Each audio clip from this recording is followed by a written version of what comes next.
In. Thank you. Thank you. Always good to see you. Walk us through what happened, because U.S. officials are giving Saudi Arabia a lot of credit for thwarting that parcel bombing attempt in Dubai and the United Kingdom. The information you provided stopped it. Walk us through what happened.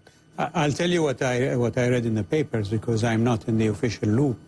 But from my previous experience, there is continuous exchange of information between the CIA and the Saudi security agencies, the General Intelligence Directorate and the Mabahith and the Ministry of the Interior.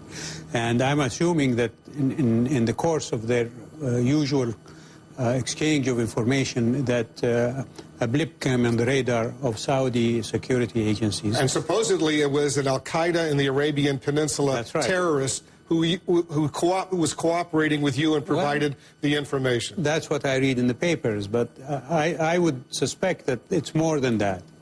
It's a whole range of procedures and processes that the kingdom has developed since I left the intelligence service, and to meet the present challenge of the terrorist threat to the kingdom. So how good is the intelligence cooperation right now between the United States, the Obama administration, and the Saudi kingdom? It's excellent. It's really excellent and has been growing over the years.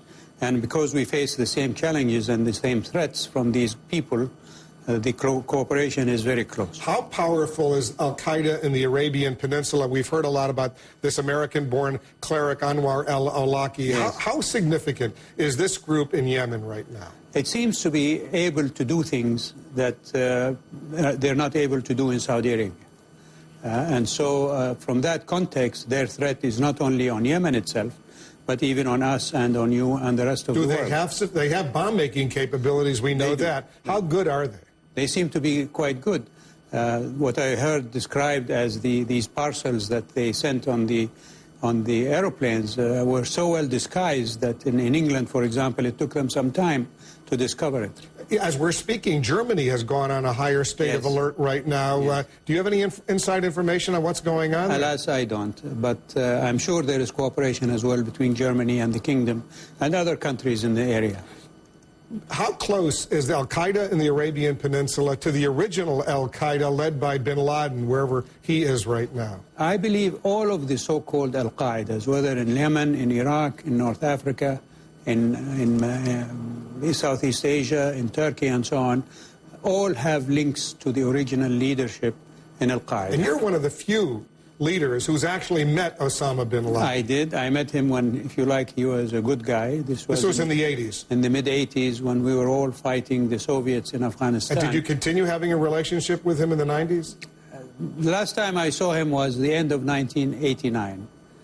Or the beginning of 1990, when he came to me with a proposal at that time that he wanted to bring his army, as he called it, to fight against the communist regime in South Yemen, which later on became united with North Yemen. Why is it so hard to find this guy? You tell me. I'm surprised that it is hard, because I know that in the border area between Pakistan and Afghanistan, the tribes people there are, when I was working in the intelligence at the time, were very cooperative and will provide information if they feel that that information will get them a reward. You think he's someplace on that border in Pakistan, probably? I think he moves from both sides. When he feels threatened in Pakistan, he goes to Afghanistan. And do you think he's still giving orders and commands? I do. How does he do that? Well, by messenger sometimes.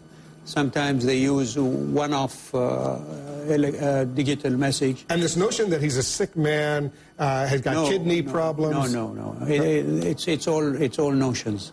He's in good health. So, and he's still on the loose, and nobody really knows, but you think they'll find him? I think they should find him, and I think the United States should call the countries that are of interest, like Saudi Arabia, Pakistan, Afghanistan, Russia, China, and set a plan in motion to capture or eliminate him. You and I have known each other for many years, and I know you're a very blunt, candid man. Do you think the U.S. strategy in the war, and what's called the war on terror, is working? Well, I think the whole world strategy is still a work in progress. That means it's not working yet? It's not working to the fullest extent, in the sense that it has not eliminated the threat of terrorism. Is the Obama administration strategy in Afghanistan going to be successful? I hope so. But do you think it will be? Is it working right now? The president has announced that he's going to start removing troops next year. And he's hoping to be... Is that a good idea? In my view, the less American troops there are in Afghanistan, the better. Why? Because they create and incite resistance from the population. Aren't you afraid the Taliban and Al-Qaeda will come back and take over? The Taliban are not popular in Afghanistan. The Afghan people have experienced them for 5 or 6 years, and they don't want them back. But because of the presence of foreigners, and it's not just Americans, it's Europeans, it's other countries as well. So I think they should go after the terrorists, and once they eliminate them and capture them, then they can declare victory and move out of Afghanistan. How close is Iran to building a nuclear bomb? That is a question, if I knew the answer of, I would make a lot of money. Because I know the Saudis are very concerned about Everybody is concerned, and our concerns have been expressed to the Iranians directly. And we've urged them to join us in this call for a zone free of weapons of mass destruction. Doesn't look like they're going to do that, though. Well, they have done that in public. But you don't believe them? What I believe is that what they're doing is provoking the worldwide opposition to their program. How much confidence do you have that the Obama administration knows what it's doing in trying to stop Iran from building a bomb? I think all administrations, and not just the Obama administration, have a lot of information on what is happening in Iran. It's how you deal with that information, I think, that sometimes there are ups and downs in it.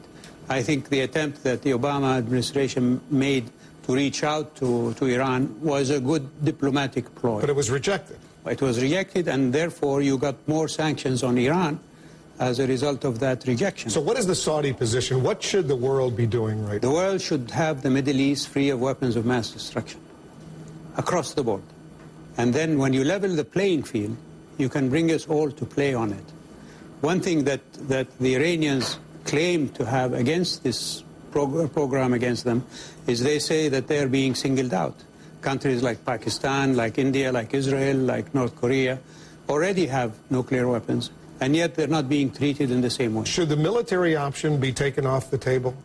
I think if the military option were in the context of the United Nations resolution establishing a zone free of weapons of mass destruction, and countries that don't join that zone can be threatened with the nuclear option, that will be the best way to go about it. Mr. Ambassador, Prince Turki, thanks very much for coming in. It's always good to